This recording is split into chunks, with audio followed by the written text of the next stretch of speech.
బాగున్నారా? హాయ్ నాన్న. ఎట్రా కంబుజీ నాన్న, ఎట్రా ఎట్రా.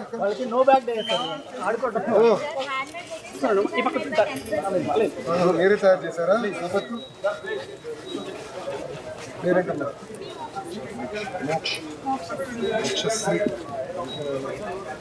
థ్యాంక్ యూ అమ్మా, nice of you. Thank you నాన్న. మీరేంటి నాన్న? ఏ క్లాస్? బాగా చదువుతున్నారా? మంచి మార్కులు వస్తాయి కదా. మీరు తక్కువ వస్తే నా మార్కులు చేస్తారు ముఖ్యమంత్రి గారు. జాగ్రత్తగా తీసుకుంటే all the best. Thank you అమ్మా, ఉంటాను. నమస్కారం అమ్మా. నమస్కారం బాగున్నారా?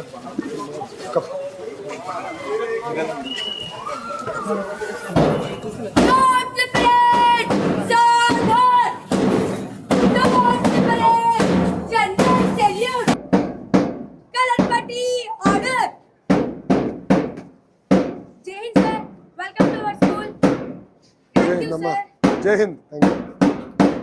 कलरपाटी दिनों-दिन में पीछे लगा पीछे मुड़.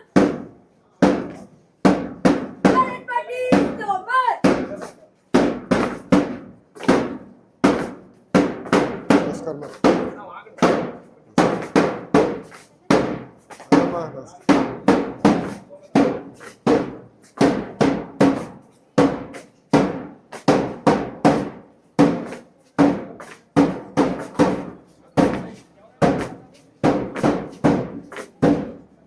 నమస్కారం.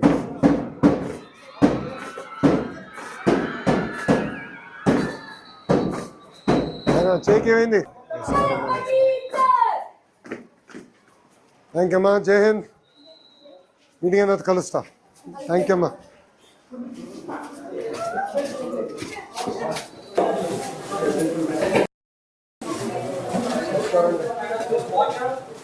Steam and dilute acids and steam and dilute acids.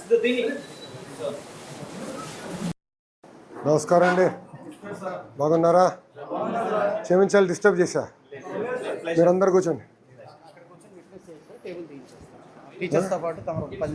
Okay కూర్చోండి అన్న. నమస్కారం నమస్కారం నమస్కారం నమస్కారం నమస్కారం నమస్కారం.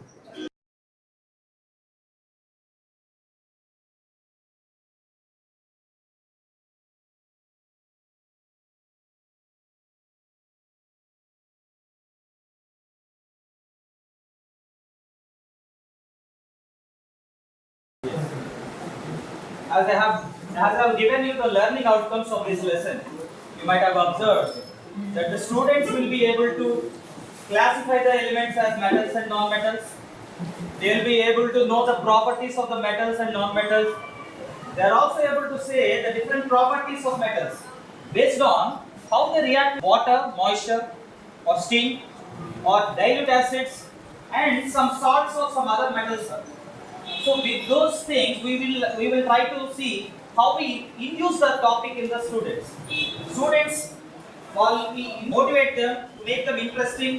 So by doing some hands-on experiment with the available resources in our school, in our laboratory, so we can perform those experiments. And our main motto is to make them know the activity series, this which I have already pasted on the board.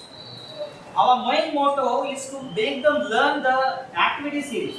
ఎలా వచ్చింది activity series, ఎందుకు ఒకటి greater అయింది ఒకటి less అయింది, why అనే టాపిక్ని పిల్లలకి చెప్పాలంటే అందులో ఉన్న లాజిక్ని మనం ఎలాగ మనం ఇంట్రడ్యూస్ చేయాలి, పిల్లలకి ఎలాగ ఇన్కల్కేట్ చేయాలి అనే విషయం మీద కొన్ని ఎక్స్పెరిమెంట్స్, నేను ఒక 2 ఎక్స్పెరిమెంట్స్ తీసుకుని ఎక్స్పెరిమెంట్స్ ద్వారా మీకు నేను చేసి చూపించడానికి ప్రయత్నం చేస్తాను. ఇది మీరు స్కూల్కి వెళ్ళిన తర్వాత దీన్ని యాసిడ్గా రిపీట్ చేయగలిగితే డెఫినెట్లీ పిల్లల్లో ఆ చేంజ్, కెమికల్ చేంజ్ని అబ్జర్వ్ చేస్తారు. ఆ చేంజ్ ఎప్పుడైతే అబ్జర్వ్ చేస్తారో పిల్లల్లో కంపల్సరీగా అది రికార్డ్ అవుతుంది, విజువల్గా అది ఎప్పుడైతే కనబడుతుందో వాళ్ళు మర్చిపోరు. సో అదే ప్రశ్న రేపు ఎగ్జామినేషన్లోకి వచ్చింది అనుకోండి, డెఫినెట్లీ వాటికి ఆన్సర్ క్లియర్గా వాళ్ళు రాయగలుగుతారు. కాబట్టి ఇదే ఈరోజు మనం చెప్పుకోబోయే. సో ఈరోజు సరే పిల్లడికి అంటే లెసన్లోకి వెళ్ళే ముందు మనం జనరల్గా మనకు కొత్త మోడల్స్ వచ్చిందంటే డైరెక్ట్గా లెసన్ చెప్పడం కాదండి. First you have to give some probing questions. పిల్లడికి ఆలోచింపజేసేటట్టుగా ముందు కొన్ని ప్రశ్నలు అడగాలి. ఆ ప్రశ్నల్లో వాడిలో ఉన్నటువంటి ఆలోచనని, వాడు చుట్టుపక్కల ఉన్నటువంటి ఇన్ఫర్మేషన్ని గ్యాదర్ చేయాలి. సో వాడు దాన్ని ఏం చేయాలంటే ప్రోబ్ చేయాలి. ప్రోబ్ చేసి ఇన్ని రకాలుగా దీన్ని ఆన్సర్ చేయొచ్చు అనేటటువంటిది చెప్పగలిగి ఉండాలి. సపోజ్ మనం ఈ వర్షాలు పడుతున్నాయి, మనకి ఇంట్లోకి వలుపురు వచ్చేస్తుంది, చాలా కాలేజీల్లో స్కూల్లో ఇళ్లలో పైన షేడ్స్ వేస్తుంటారు. ప్లాస్టిక్లు కూడా కొంతమంది వాడుతుంటారు, సింథటిక్ కాలం, కొంతమంది రేకుల షెడ్లు వేస్తుంటారు. అయితే అది ఐరన్ షీట్స్ వేస్తుంటారు, అల్యూమినియం షీట్స్ వేస్తుంటారు, వెరీ గుడ్. కానీ మీరు అడిగే ప్రశ్న ఒకటి కొత్తగా, వై సోడియం కూడా మెటలే కదా, పొటాషియం కూడా మెటలే కదా, why sodium or potassium is not used in making the sheets for shades అనే ప్రశ్న మీరు వేయగలిగారు అనుకోండి, పిల్లడు ఆలోచిస్తాడు, అరే మనకు తెలిసింది ఎప్పుడు కూడా ఐరన్ రేకులు లేకపోతే అల్యూమినియం షీట్సే ఉంటాయి కదా, మరి సోడియం పొటాషియం ఎందుకు వాడకూడదు అనేటటువంటి ప్రశ్న వాడికి వేశారనుకోండి, then he will start thinking why, అంటే సోడియం ఎందుకు వాడటం లేదు, కాస్ట్ ఎక్కువ లేదా ఇంకేదైనా ప్రాపర్టీ ఉందా, దెన్ హీ నోస్ దాని యొక్క ప్రాపర్టీ ఏంటనేది వాడికి తెలుసు. సో సోడియం అండ్ పొటాషియం మీరు ఎప్పుడైనా అబ్జర్వ్ చేస్తే, సోడియంని పొరపాటున చిన్న ముక్క తీసుకొని ఒక చిన్న బీకర్లో కనుక ఒక చిన్న ముక్క పడేశారనుకోండి, ఏమవుతుందండి, ఇట్ ఈస్ హైలీ రియాక్టివ్ అండి. So it explosive, almost fire అవుతుందండి. వై అన్న ప్రశ్న అడిగితే రియాక్టివ్. ఫైర్ ఎందుకు వచ్చింది, very good, hydrogen gas release అయింది. హైడ్రోజన్ రిలీజ్ అయితే మంట ఎందుకు వచ్చింది, నేను వెలిగించలేదు కదా, very good sir, that is an exothermic reaction. So what is exothermic reaction, heat is river. సో హైడ్రోజన్కి ఎంతో కొంత ఇగ్నిషన్ టెంపరేచర్ ఉంటుంది. If that ignition temperature is sufficient, by exothermic రియాక్షన్లో వచ్చినటువంటి హీట్ ఏదైతే ఉందో ఆ హీట్ ఆ ఇగ్నిషన్ టెంపరేచర్ సరిపోయింది అనుకోండి, వెంటనే the gas will ignite immediately, చాలా ఫాస్ట్గా బర్న్ అయిపోతుంది. అంత ఫాస్ట్గా బర్న్ అయినప్పుడు ఆల్మోస్ట్ ఒక ఎక్స్ప్లోజివ్ లాగా మీకు కనబడుతుంది. సో పిల్లడు చెప్పాలి, అరే సోడియంతో కానీ పొటాషియంతో కానీ వేసామనుకో, నువ్వు వర్షం పడగానే వెంటనే పోతుంది, వర్షమే అవసరం లేదు, నీ గాల్లో ఉన్న తేమ చాలా రాక అయిపోతుంది. కాబట్టి అన్ని మెటల్స్ ఎస్, సో ఎక్కడ కూడా అంటే అన్ని మెటల్స్ అన్నిటికీ ఉపయోగపడవు. ఎందుకు ఉపయోగపడవు, దానికి ఒక యాక్టివిటీస్, దానికి ఒక రియాక్టివిటీ ఉంటుంది. ఆ రియాక్టివిటీ ఎలా చెప్తారు అనేటటువంటి ప్రశ్న పడుతుంది. అప్పుడు అడుగుతాడు, సార్ అయితే ఎందుకు సార్ అని అడిగారు అనుకోండి, then we will introduce the topic. అరే do you know what happens when some water is added అని ఒక ప్రశ్న వేశారు అనుకోండి, దెన్ హీ విల్ సే ఏమో సార్ నాకు తెలియదు. సో మన దగ్గర ఉన్న చిన్న సోడియం మెటల్ కానీ ఒక టెస్ట్ ట్యూబ్లో తీసుకొని వేసి చూపించాను అనుకోండి, బర్న్ అవుతుంది. అది ఎక్స్పెరిమెంట్ ల్యాబ్లో చేస్తే డేంజర్ అవుతుంది కాబట్టి అలాంటి ఎక్స్పెరిమెంట్ని కొంచెం అవాయిడ్ చేస్తూ వీడియోస్ రూపంలో చూపిస్తే సరిపోతుంది. ఎందుకంటే అవి చాలా వైలెంట్గా రియాక్ట్ అవుతాయి కాబట్టి మీరు ఆ పని చేయొచ్చు. అర్థమైందా? కొన్ని ఈజీగా రియాక్ట్ అయ్యే మెటీరియల్స్ ఏవైతే ఉన్నాయో మన దగ్గర, అల్యూమినియం కానీ జింక్ కానీ మెగ్నీషియం కానీ, వాటిని కనుక మీరు చూస్ చేసుకున్నారనుకోండి, అర్థమైందా, అప్పుడు మన ల్యాబ్లో ఒకవేళ ఈవెందో ఎగ్జోథర్మిక్ వచ్చి ఎనర్జీ ఎక్కువ రిలీజ్ అయినా కూడా మన చుట్టుపక్కల ఫైర్ క్యాచ్ చేయకుండా కూడా అది చాలా ఈజీగా మనకి చూడొచ్చు. ఓకేనా? So that is. అండ్ ఇంకొక ప్రశ్న వేయచ్చు. ఇప్పుడు ఫర్ ఎగ్జాంపుల్ యూ టేక్స్, మనం వాటర్ని స్టోర్ చేస్తాం, అందరూ ప్లాస్టిక్ వాడుతున్నారు ఇప్పుడు, okay. So plastic is dangerous అని అందరికీ తెలిసిపోయింది, అందరూ స్టెయిన్లెస్ స్టీల్ గట్రా వెళ్తున్నారు. నేను ఒక ప్రశ్న, ఒక ప్రోబింగ్ క్వశ్చన్, రే ఐరన్తో తయారు చేసినటువంటి వెజల్లో ఎందుకు వాటర్ స్టోర్ చేయకూడదు, ఐరన్ బిందులు ఎందుకు వాడకూడదు, ఐరన్ బిందులు అందులో వాడితే what will be the problem ఏంటి, దాని కాన్సిక్వెన్సెస్ ఏంటని అడిగాడు అనుకోండి, రస్ట్ పట్టేసి దాని యొక్క స్ట్రెంగ్త్ తగ్గిపోయి హోల్స్ పడిపోయి, అర్థమైందా, కొన్ని రోజులకి మళ్ళీ ఆ వస్తువు పోయి, సో ఫైనాన్షియల్గా కానీ మనకి దీని పరంగా కానీ ఆ ఐరన్ గట్రా మనకు వచ్చిన ఆక్సైడ్ అది వాటర్లోకి వెళ్ళింది అనుకోండి, అది మన ఆరోగ్యానికి అంత మంచిది కాదు. కాబట్టి దాన్ని మనం అవాయిడ్ చేస్తామని చెప్తాం. That is another question. అలాగే ఐరన్ చెప్పారు రస్టింగ్ పడుతుంది అని అన్నారు, రన్నింగ్. సో ఇప్పుడు మనం చాలామంది అల్యూమినియం వాడుతుంటారు. So why does aluminium not corrode like iron అని అడిగారు అనుకోండి, ప్రశ్న అంటే ఏమిటని అడిగారు.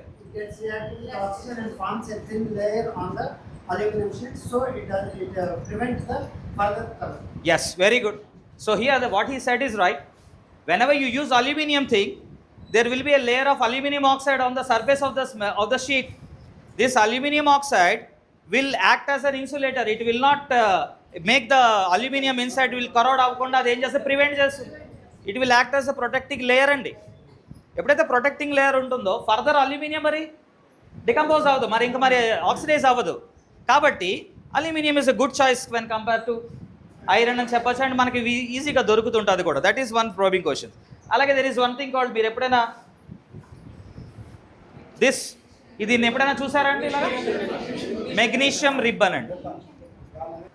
If you see this ribbon, this is a magnesium ribbon, right? We all have in our laboratory. Very simple thing. So before we do any experiment, okay, we have to clean it with a sandpaper. And if I say why, same is the case. ఇందాక అల్యూమినియంతో ఎలా జరిగిందో, ఐరన్తో ఎలా జరిగిందో ఇక్కడ కూడా అదే జరుగుతుంది. Magnesium ఆక్సిజన్తో react అయ్యి అది లేయర్ ఫార్మ్ అయిపోతుంది. అది ఒక ప్రొటెక్టెడ్ లేయర్గా ఉంటుంది. కాబట్టి నేను ఇగ్నైట్ చేద్దాం అనుకుంటే ఆ ఇగ్నిషన్ టెంపరేచర్ మెగ్నీషియం మెటల్కి వెళ్ళదు. మెగ్నీషియం ఆక్సైడ్ పొర దాన్ని అడ్డుకుంటుంది అని చెప్తే, ఓహో అంటే ఏదైనా పైన ఆక్సిడేటివ్ పొర ఏదైనా ఏర్పడితే కొన్నిసార్లు అది రియాక్ట్ అవ్వకుండా అడ్డుకుంటుంది. సో మెటల్స్ రియాక్టివిటీని మనకి కొన్ని ఇలా అడ్డుకుంటాయనే విషయాన్ని కూడా మనం చెప్పగలిగి, ఆ తర్వాత మనం ఏదైనా ఎక్స్పెరిమెంట్స్ ద్వారా ఈరోజు నేను reaction of acids with metals అంటే ఇదే మెగ్నీషియం రిబ్బన్ తీసుకుంటాను. తర్వాత అయిపోయిన తర్వాత దాన్ని ఒక యాసిడ్లో వేస్తే ఏ విధంగా ఉంటుందని జస్ట్ అబ్జర్వేషన్, ఎంత స్పీడ్గా రియాక్ట్ అవుతుంది. డిఫరెంట్ మెటల్స్ తీసుకొని యాసిడ్తో నేను వేశాను అనుకోండి, how quickly it responds, how quickly it gives reaction, how quickly it gives hydrogen gas and forms salt, metal salt. Sir that quickness ఎంత క్విక్గా ఇస్తే అది అంత రియాక్టివ్ అనమాట. So if I show the series అక్కడ పైన చూసారనుకోండి, if you take potassium, sodium అని లెఫ్ట్ సైడ్ ఉన్నాయి, they have high reactivity. Even if you put a drop of water also they will fire, అంటే they are very reactive. Similarly if you go down, silver and gold if you like, నువ్వు water వేసినా అంత వేరంగా acid HCl వేసినా కరగదు. Gold కరిగించాలంటే ఆక్వారీజియా వాడాలి. అంటే nitric acid ఉన్న HCl యొక్క మిశ్రమాన్ని 3:1 రేషియోలో వేస్తే then only it will dissolve, and otherwise it will not dissolve. And suggesting that those metals are very stable. So that is why we use in ornaments and all those stuff, right? Sir, he will brief what has happened today. Cluster meeting అండి. మీరు RPL అంటే అంటే ఇక్కడ 47 members attendance అండి. Present role ఉంది 45. ఇద్దరు morning నుంచి మనకి ఇది 5వ సెక్షన్ అండి. ఇది మార్నింగ్ నుంచి 4 సెక్షన్లు జరిగాయి. మార్నింగ్ 1 అవర్ స్కూల్ లెవెల్లో జరుగుతున్నటువంటి ఎన్విరాన్మెంట్ డ్రైవ్ కానీ, SSC ప్లానింగ్ కానీ వీటి మీద రివ్యూ చేసామండి. నెక్స్ట్ 2వ సెక్షన్లో వచ్చేటప్పటికి డిఫికల్ట్ టాపిక్స్ మీద చెప్పడం జరిగింది. నెక్స్ట్ ఏంటంటే 3వ సెక్షన్లో ప్రశస్త దాని గురించి మాట్లాడడం జరిగిందండి. 3-4 సెక్షన్లో. 5వ సెక్షన్ ఇప్పుడు ప్రెజెంట్ మన కొలాబరేటివ్ లెసన్ ప్లానింగ్ అంటే రాబోయే నెలకు సంబంధించి మనం ఒక లెసన్ తీసుకుని దాన్ని ఎలా మనం చెప్పుకోవాలని ఇక్కడ మనం ఆలోచించుకొని దాన్ని మనం కాంప్లెక్స్ లెవెల్ వచ్చి స్కూల్ లెవెల్కి తీసుకెళ్ళి స్కూల్లో ఈ రకంగా మేము పిల్లలకి ఎడ్యుకేట్ చేయడానికి, బాగా పాఠాలు చెప్పడానికి ఈ ప్లాట్ఫామ్ వాడుకుంటున్నామండి. ప్రెజెంట్ ఇప్పటిదాకా జరిగింది అయితే ఇదండి. అలాగే టెక్స్ట్ బుక్లు కూడా ఈరోజు మనకి టెక్స్ట్ బుక్లు కొత్తగా తయారయ్యాయి కాబట్టి అందులో ఏంటేంటి మార్పులు జరిగాయి అన్న దాని మీద కూడా మేము కూలంకషంగా చర్చించి నేర్చుకోవడం జరిగిందండి. ఆ ఫీడ్బ్యాక్ అంతా కూడా ఇక్కడ ఫీడ్బ్యాక్ వాళ్ళ మీద పెట్టడం జరిగింది. వీళ్ళందరూ దాని గురించి పూర్తిగా తెలుసుకున్నారు సార్. ఆ టెక్స్ట్ బుక్లో మనకి లాస్ట్లో ఏఐని కూడా ఎలా వాడాలి అని పిల్లలకి ఎప్పటి నుంచే నేర్పే సొసైటీ రేపొద్దున వాళ్ళు బాగా ఉపయోగపడుతున్న ఉద్దేశంలో లాస్ట్లో పెట్టడం జరిగింది. అలాగే ఎక్కువ లోటు అయిపోతే హోంవర్క్ కూడా ఏఐ చేసేస్తుంది, అది ప్రమాదం ఉంది. పాజిటివ్ జాగ్రత్తగా ఉండాలి. అవును, ఆ రకంగా మార్పు జరిగిందండి టెక్స్ట్ బుక్. అమ్మా అంటే మంచికి వాడుకుంటే బోను, చెడుకు వాడుకుంటే అంతే అమ్మా. ఎనీథింగ్ ఇప్పుడు జీవితంలో anything use for good it is good. చెడుకు కూడా వాడచ్చు కదా. కొంచెం ముందరికి వస్తా. అందరూ చూస్తే చాలా ఆనందంగా ఉంది.